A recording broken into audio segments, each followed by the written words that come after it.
quand je sors de cette église, en fait, je porte le Christ en moi. Et qu'est-ce que ça peut vouloir dire quand on est en relation avec les autres? À partir du moment où on est conscient qu'on a communié, on porte le Christ en nous, normalement, ça devrait refléter dans notre manière de vivre avec les autres.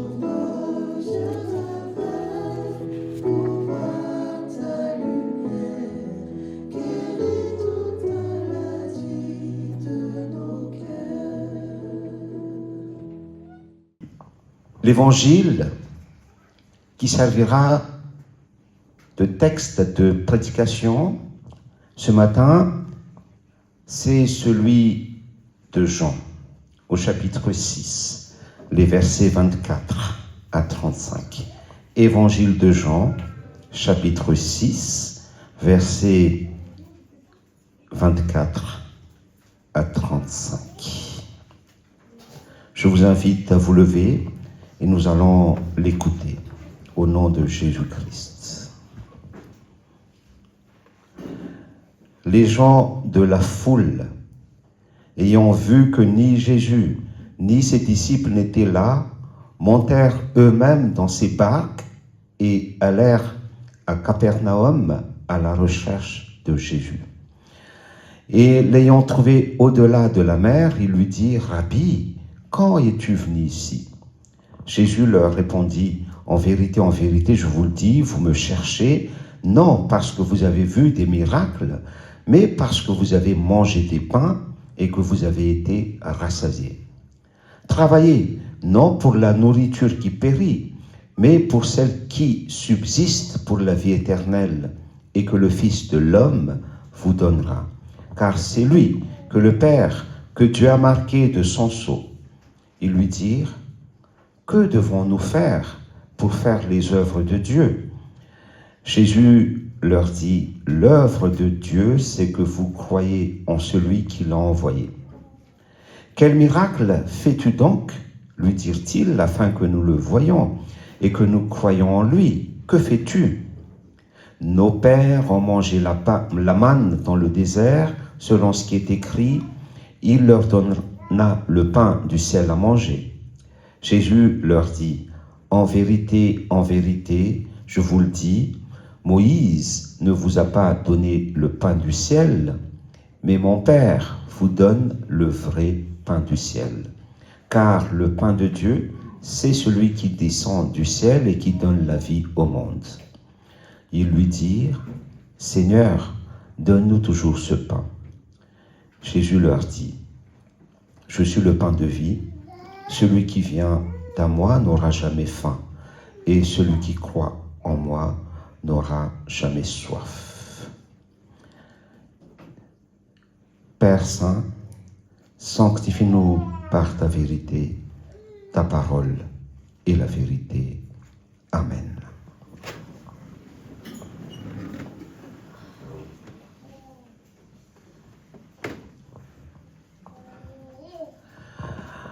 Paix et grâce vous sont données de la part de notre Seigneur Jésus-Christ. Juste un petit mot d'introduction pour commencer notre méditation.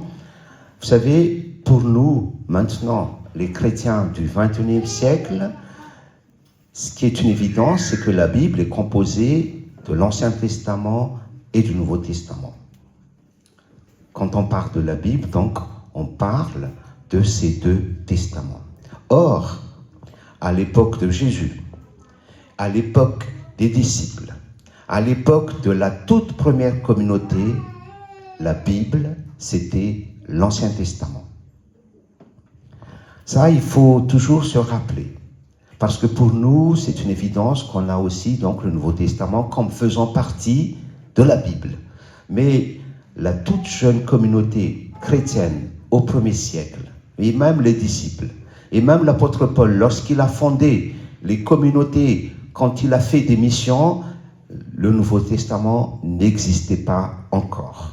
Donc du coup, les textes de référence pour les premières communautés, c'était uniquement l'Ancien Testament. Et donc, on comprend que dans les évangiles, dans les épîtres de Paul, et puis dans le livre des Actes des Apôtres, enfin dans le Nouveau Testament, on se réfère à l'Ancien Testament. Parce que pour eux, la Bible, c'était ça. Et donc, Jésus, lorsqu'il parle avec ses disciples, lorsqu'il parle avec les gens qui le suivent, il évoque la Bible à son époque, donc l'Ancien Testament. Ça, c'est juste une petite introduction pour que nous puissions comprendre pourquoi Jésus a cité dans ce chapitre 6, au verset 31, l'histoire de la manne. Je vous le relis. Quel miracle fais-tu donc, lui dirent-ils, afin que nous le voyions et que nous croyions en toi? Que fais-tu? Nos pères ont mangé la manne dans le désert. Selon ce qui est écrit, il leur donna le pain du ciel à manger. Jésus leur dit, en vérité, je vous le dis, Moïse ne vous a pas donné le pain du ciel, mais mon Père vous donne le vrai pain du ciel. Donc l'histoire de la manne, je pense que vous vous en souvenez quand vous étiez à l'école biblique, à l'école du dimanche, et qu'on vous a raconté ce qui s'est passé dans le désert, lorsque le peuple d'Israël a traversé le désert pendant 40 ans, lorsqu'ils ont quitté le pays d'Égypte, le pays de la servitude, pour aller vers la terre promise.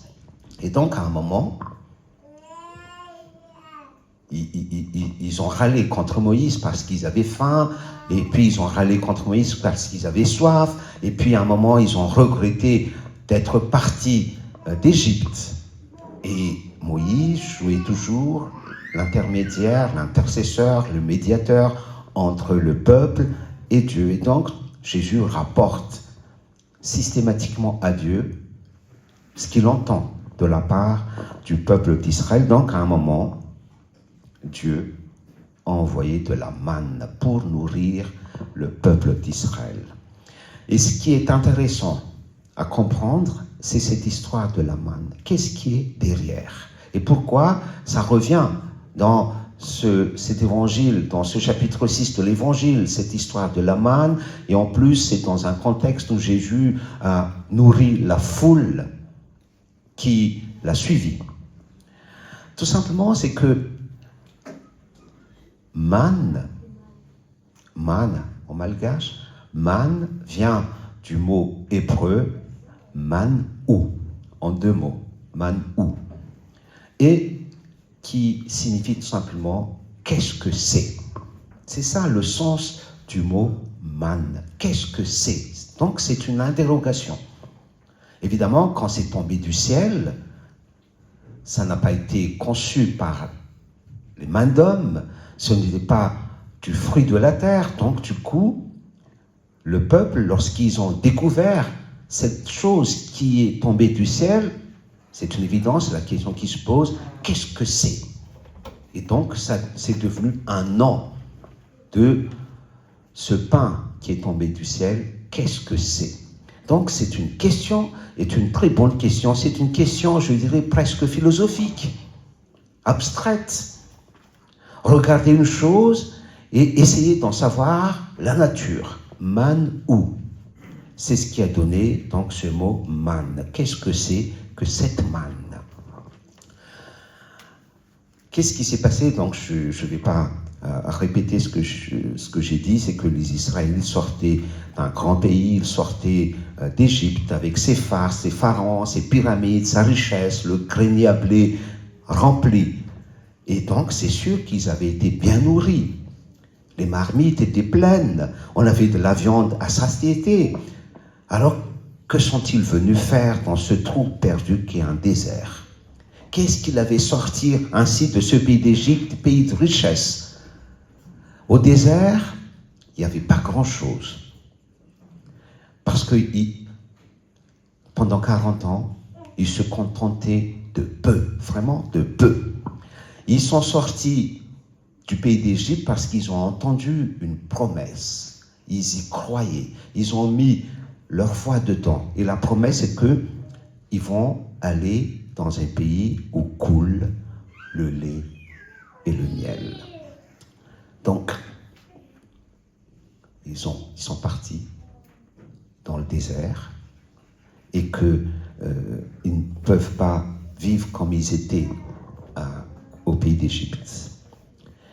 Et il y a aussi l'histoire des cailles dans la traversée du désert, les cailles qui tombent toutes rôties parce qu'il y avait des oiseaux migrateurs au-dessus et qui tombent toutes rôties. Donc il y a toutes ces histoires de miracles. Et Jésus l'a évoqué aussi dans l'évangile de Jean. Mais je reviens sur la manne, qui veut dire qu'est-ce que c'est? Ça veut dire qu'est-ce que cela veut dire le pain du ciel? Cela signifie que ce n'est pas l'homme qui l'a fabriqué. Ce n'est pas l'homme qui en est l'origine, mais il est un donné. Et les Hébreux vont apprendre durant le temps de l'Exode, en se dirigeant vers cette terre promise, ce qui est effectivement le centre de la vie. C'est vrai qu'ils avaient de quoi regretter les richesses de l'Égypte, mais en même temps, Dieu les nourrit. Il les nourrit substantiellement grâce à la manne et aux cailles. Ils en auront en trop, ils en auront même assez de cette manne, toujours la même, toujours ce pain ordinaire. Qu'est-ce que c'est? C'est un don. Voilà la réponse. Cette manne est un don. Un don qui signifie la prévenance de Dieu, qui signifie la bienveillance de Dieu, qui signifie l'attention du Seigneur à chaque être, à chaque personne. C'est ce qui va permettre et constituer ce peuple afin qu'il puisse poursuivre sa route. Et cette manne était un don merveilleux et inépuisable. Tous les jours, il y en a. Mais en même temps, cette manne est aussi une épreuve. De toute façon, quand ça arrive quelque chose, quand quelque chose advient dans notre vie, on pose la question, c'est quoi ça? Qu'est-ce qui se passe? Et donc, quelque part, cette manne est aussi une épreuve. Dieu envoie la manne pour éprouver son peuple.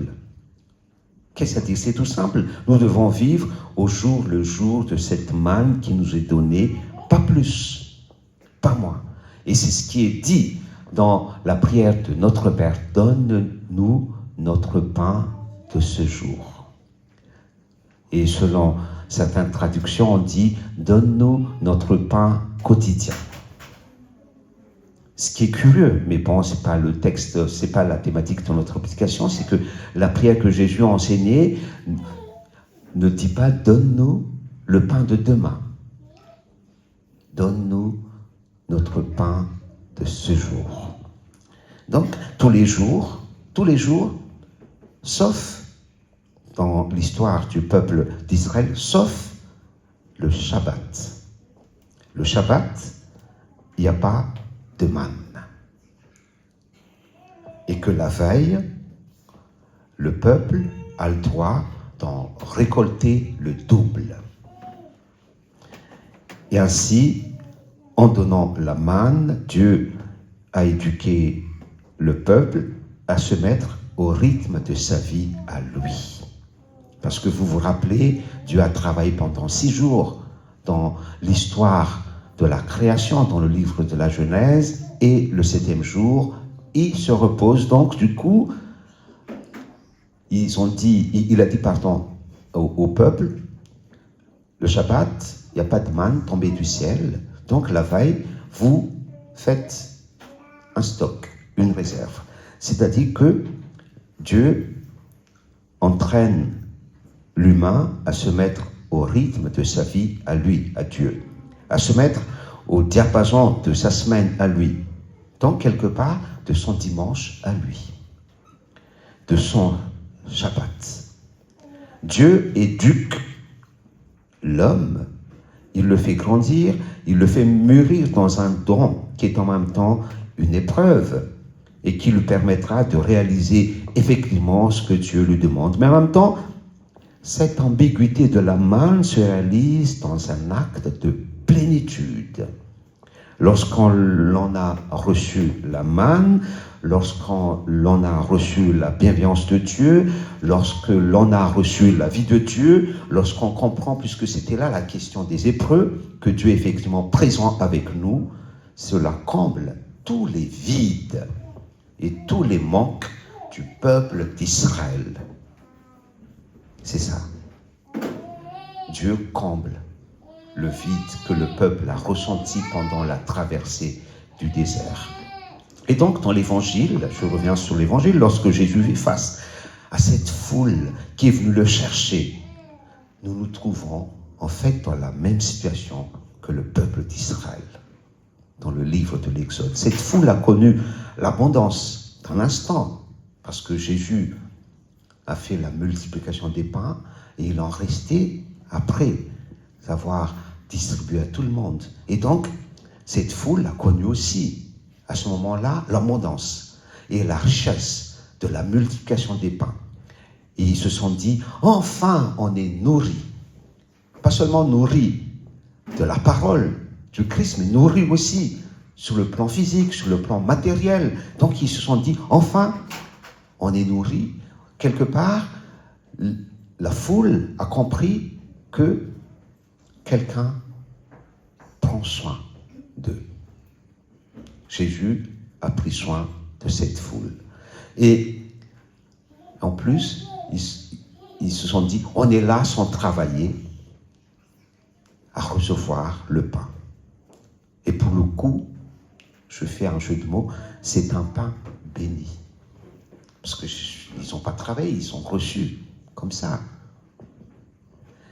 Il parle bien de ce Jésus, en disant, mais il enseigne bien, et puis il fait des miracles.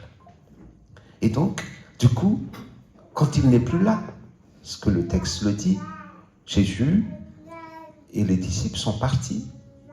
Donc, tout de suite, la foule a ressenti un vide, un manque.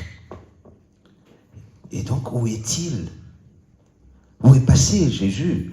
Comment se fait-il qu'il soit de l'autre côté de la rive ? Eh bien, Jésus est parti seul. Et là, c'est l'inverse. Jésus, en quittant la foule, a fait son exode à lui. Il est parti près de son Père pour prier. Il est parti dans la prière. Et sans le savoir, cette foule suit Jésus et commence son exode en suivant Jésus. Il sort de cette plénitude du ventre pour aller vers une autre plénitude et se poser la véritable question, qu'est-ce que c'est ? Qu'est-ce que c'est que cet homme qui nous a nourris et qu'est-ce qu'il veut dire ? Vers quoi nous mène-t-il ? Là encore, c'est toute l'ambiguïté et la richesse de la manne qui se trouve dans la richesse de la personne de Jésus-Christ.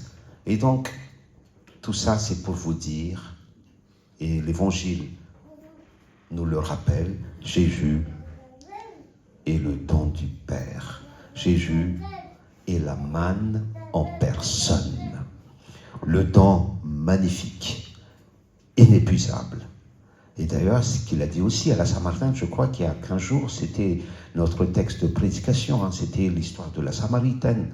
Et il se présente à la Samaritaine comme étant la source. Donc, les péricopes suivent vraiment une cohérence dans notre calendrier liturgique. Donne-moi toujours à boire de cette eau.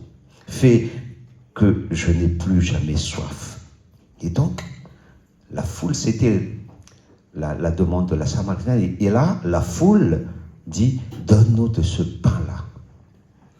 Voilà l'ambiguïté, au sens positif du terme, l'ambiguïté de la personne de Jésus, en se donnant aux hommes, lui, vrai Dieu et vrai homme,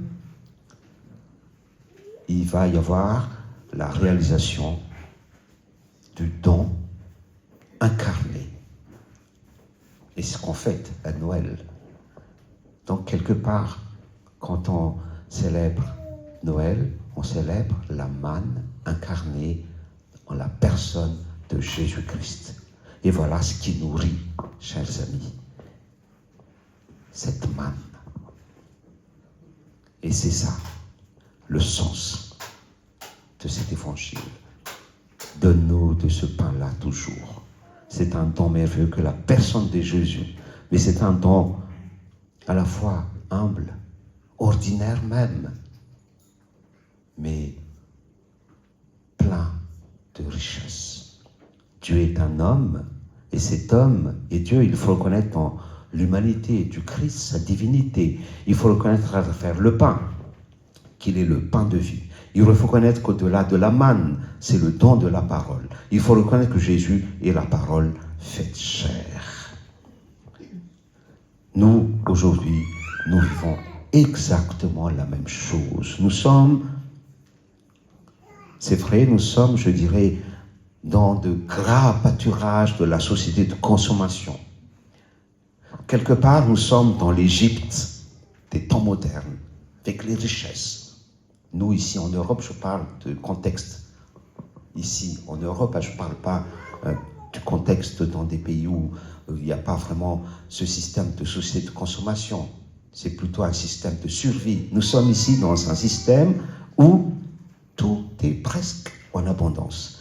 Nous sommes, je pense, assez bien nourris, gavés même, et nous sommes remplis. Et à tous les niveaux. Notre assiette est à peu près toujours pleine. Elle varie. Nous sommes comblés intellectuellement puisque tout le monde arrive plus ou moins à avoir une base solide de culture. De même, pour tout ce qui concerne l'affection, on peut dire qu'on n'est pas vraiment dans une solitude extrême, on est entouré. Et donc, nous sommes nourris. Mais la question reste toujours, nourris de quoi? Nourris par qui? Nourris dans quel but?